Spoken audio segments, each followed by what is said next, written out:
Examples of faithful representation. So it's a second qualitative characteristic.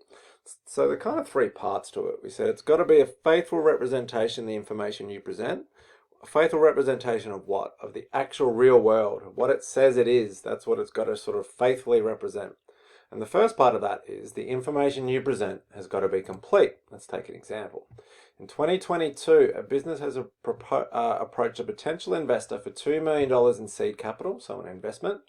The business has provided the following information from 2021 to the investor. Here's our revenues, here's our expenses, and we've got a really good net profit. That's really good. So that's probably going to make the investor invest in our business. However, the business has not told the investor that a client to whom the business made a sale of $3 million in 2021 has not paid up yet. We just made the sale, we haven't actually got the money. Getting the money is the important thing. And in fact, that client has just been declared bankrupt and the business will never receive the money from the client. So that's what we call a bad debt, which we'll deal with later in the course. I guess what we're saying is this a faithful representation of reality this here? It is not. This information is not complete. We've excluded something. A very important detail, this $3 million that's included in here, we're never going to get it. So what can you do? Well, in the real world, sometimes businesses do this. They just put a little asterisk, like a note, and then if you go to the notes at the end of the financial report, it just says, well, look, this amount includes $3 million from a client who has declared bankruptcy and will not pay the amount owed. That'll be okay. Now, it is a faithful representation, or we'll probably do this actually. Write it off as an expense. So this is a topic later in the year. It won't make much sense now, but we'll just say, nah, that's wrong. Take the $3 million out, and now we're going to need to change this. That should actually be a small loss. So we restate the reports. All right, example number 2. Part of faithful representation is it's not only got to be complete, it's got to be free from material error. We looked at what material meant when we did relevance, like big enough or important enough to influence decision making. So we've got to make sure there's no material errors. Let's take an example. It's going to be a little bit confusing, but basically as a business, this business here owns and rents locations in major Westfield shopping centres. So when you go to Westfield next time, all those shops in there, so let's take Myer, for example. That shop that Myer is in is not owned by Westfield. I mean, it could be, but it's owned by someone else. Who is it owned by? Is it owned by Myer? Probably not. Who it's owned by is usually another business who just buys properties in shopping centres. And that's what this business is. And they then rent it to Myer. So when you think about it, if you are that business, rent can be both a revenue and an expense. Here's our figures for 2021. We've got revenues of 80,000.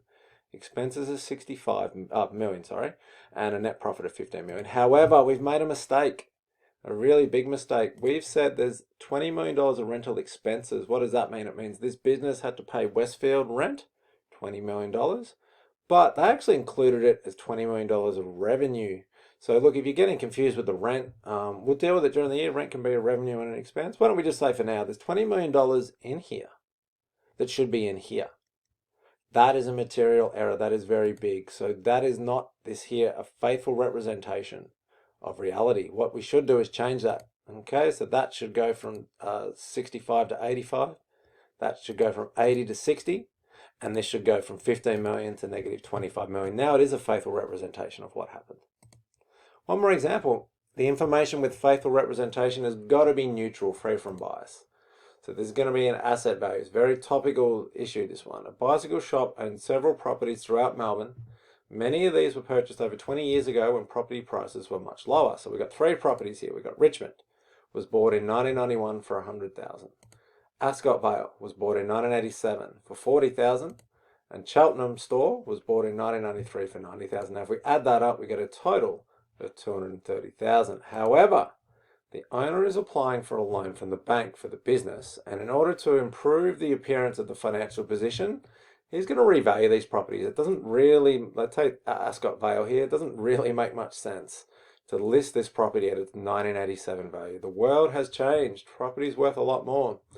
How much more? And should we revalue it? That's a topic for relevance versus faithful representation, which will be a different video. But for now, we're talking about faithful representation. And what he's done is he said, you know what, I reckon these have all gone up 300%. So instead of being worth 100, that's now 300.